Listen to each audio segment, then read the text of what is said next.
Hello, I'm Tom Armstrong. I'm a professor in industrial and operations engineering and also in biomedical engineering. I'm also the director for the Center for Ergonomics. I started out life in aerospace engineering, and that was really a great start for my research and professional career in ergonomics, because aerospace engineers tend to think in terms of systems.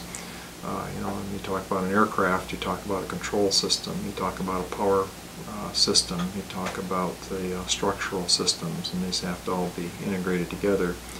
So, I really like things where I get this kind of overview, and that carries over to ergonomics. When we talk about ergonomics and biomechanics, we talk about something called the human-machine system. And we look at how people interact with equipment around them, and we get this kind of overview that a lot of people don't get who focus on a design of a specific part or product.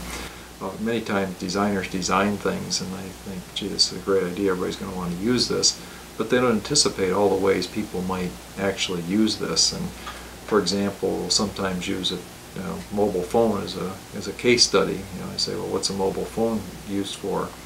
And first thing people say, well, I use it to make phone calls, but then you discuss a little more with them and you find out, well, we use it to store my addresses, and I use it to play games, and I use it to surf the web, and I use it to text message, and people even use it as a flashlight, and now, of course, we're into the smartphone era, and there's millions of different apps.